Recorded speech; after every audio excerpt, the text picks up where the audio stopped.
Think meditation is hard? Do me a favor. Take a slow, deep breath in, and now breathe out. Congratulations. You just meditated. Hi, I'm Krystal Jakosky, and this is Breathe In, Breathe Out, a weekly mindfulness and meditation podcast for anyone ready to own their own shit and find a little peace while doing it. Hello, and welcome back to Breathe In, Breathe Out. I'm Krystal Jakosky. I'm thrilled that you're here, and I'm so excited about this podcast today.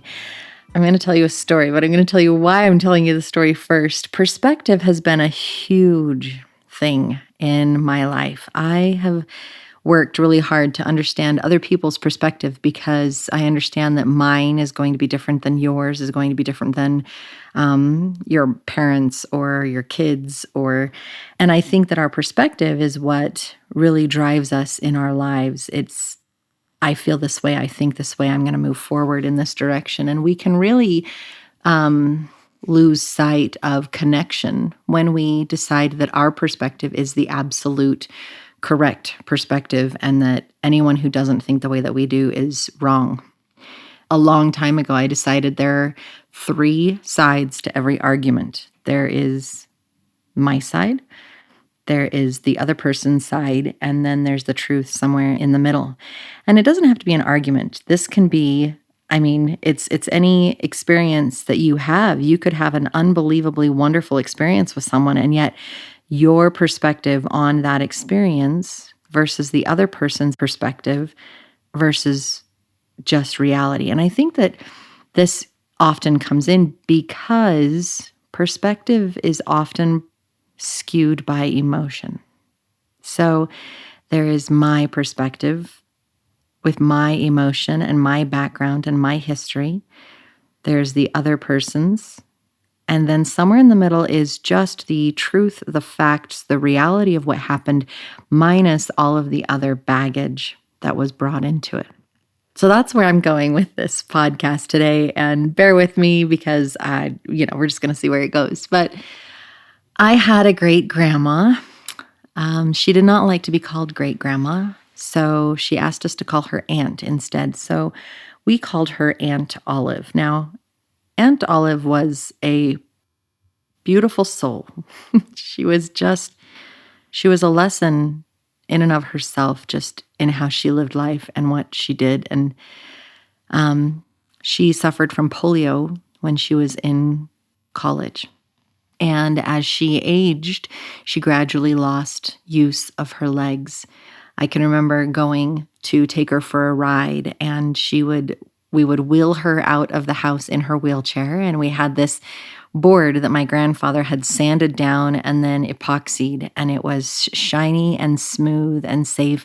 And she would just kind of scoot herself along the board and into the back seat of the car, and then Grandpa would put the wheelchair in the trunk and we would go for a drive, whether we're going to the theater or the grocery store or just to go around and enjoy being out for a little while.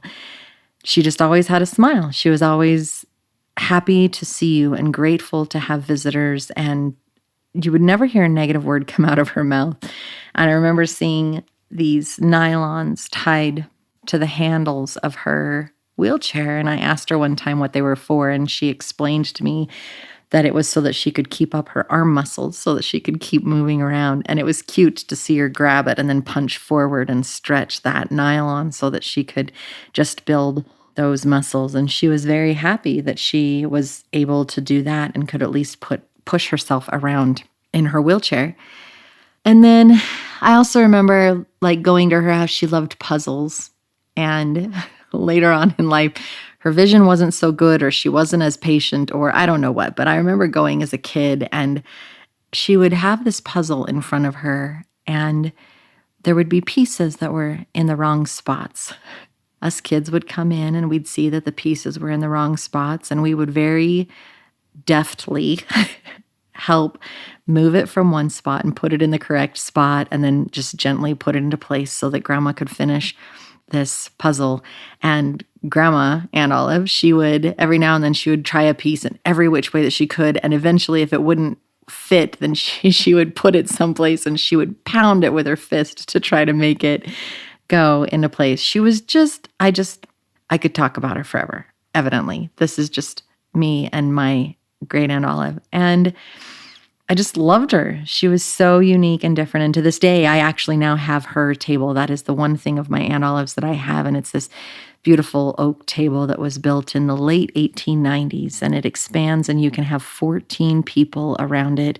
And it's just like, how many family gatherings has that table seen? What stories could it tell if it had that ability? So because I loved Aunt Olive so much and because I really enjoyed spending time with her and getting to know her a little bit, and she was always so positive, I decided that I wanted to sit down one day and learn more about her past, her life, what she'd accomplished, what she loved, what her challenges were. So I was probably 16 or 17, and I went to her house, and I had my little notebook and my pen, and I was going to go just interview my grandma and have all this great information. And I went into her room. She was still in bed that day. So I sat down in a chair next to her bed, and she had one sliding door window in her room and then another super large picture window in her bedroom. And I sat down next to her bed, facing her, but it also meant that I was facing this picture window. And I kept asking her these questions. I was like, well, what about this? And what about that? And I think that I hit some painful challenges because at one point she just kind of went quiet. And I had asked a question and I just kind of waited to see if I could get an answer. And just as I was getting ready to nudge her and say, hey, Aunt Olive, are you there? She said, isn't that beautiful? And I remember looking out the window and seeing this barren tree. It had snowed the night before, and this tree just looked so naked and so cold and so sad. And I just looked at it and I thought, So I asked her, you mean that barren, that tree without its leaves right there? And she said, no, look further.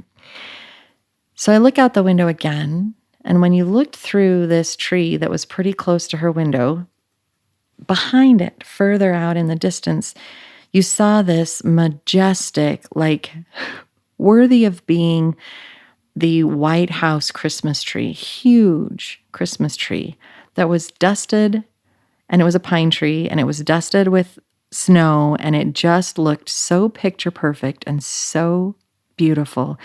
And all you had to do was take a moment and shift your perspective from what's right in front of your face, and isn't that exciting, to something a little further away that is unbelievably gorgeous and beautiful and inspiring. That was the biggest lesson that I learned from my Aunt Olive that day, was the power of perspective, power of a shift. Here was a woman confined to a wheelchair, that day confined to her bed. I'm sure that my question had hit a nerve and was just something she could not deal with. And instead of being upset about that, she looked out and she found some beauty to bring in. I'm sure you can see why I love my Aunt Olive. She's long ago left this world, and yet her lesson still sticks with me. And it will stick with me forever and ever. And it is a lesson that I share anytime that I feel necessary. And I think right now it's just a fabulous thing to bring out. I think it's a fabulous opportunity to open minds and open hearts and look at something different. Every one of us goes through life, and we all have our choices.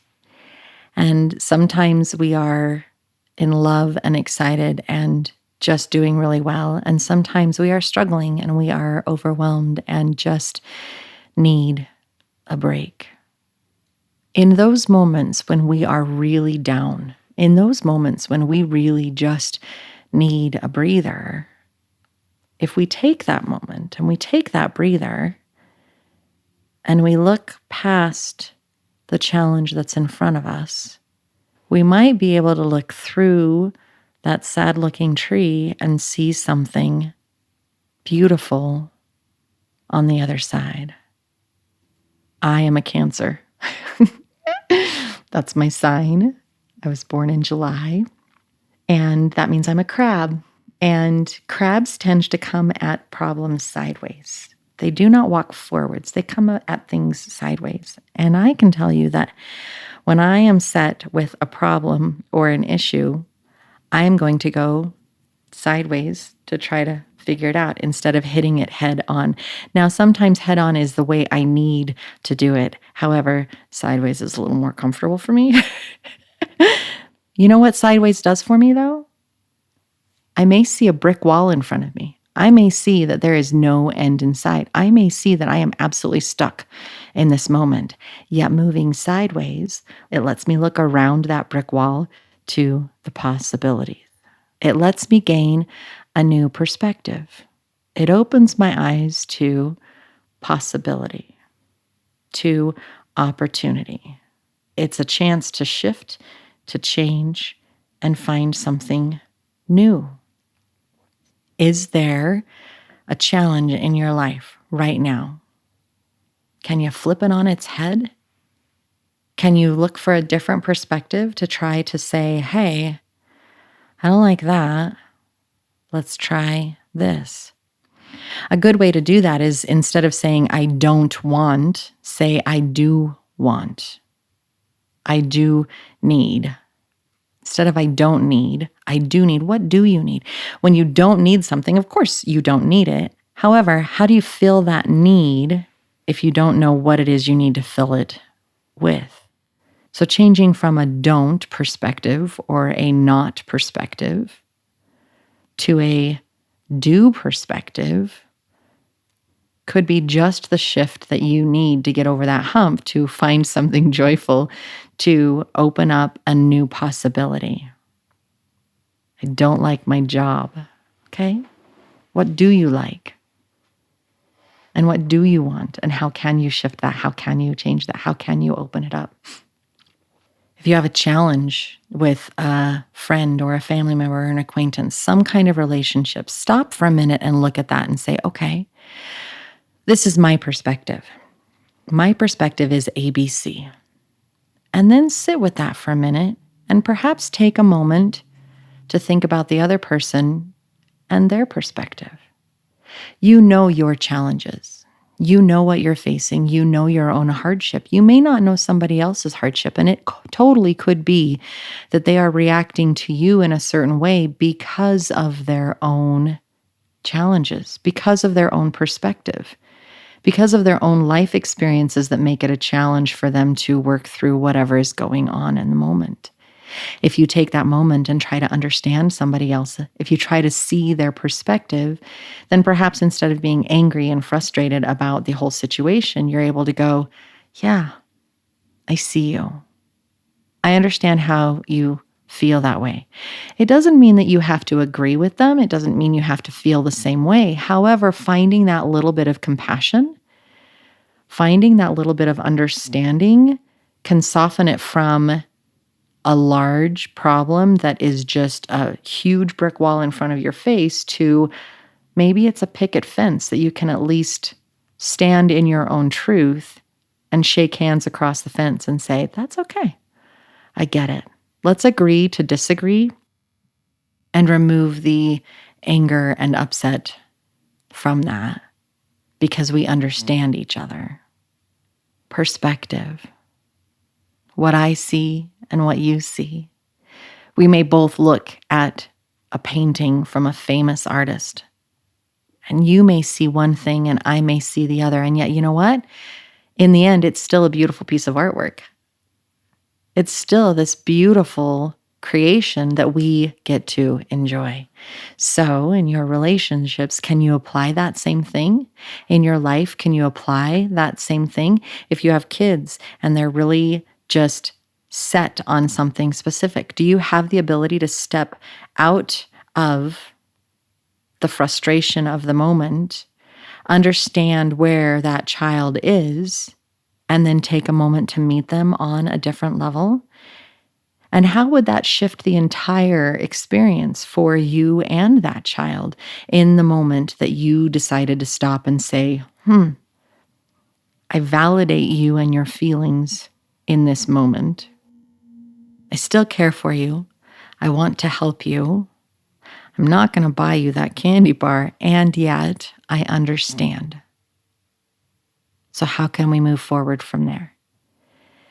Taking a moment on those perspectives completely changes life. It completely changes so many, just everything. To me, it's almost like a game in a positive way, because I'll sit there. If there's something that just doesn't really sit with me, I play that game and I try to understand. And then I'll go and talk to the person and say, is this what was going on for you? Is this where you're at? Can we talk about that and maybe work through it and make it better? And they're usually like, yeah. Thanks for understanding. Thanks for taking that opportunity in that moment to really dig in.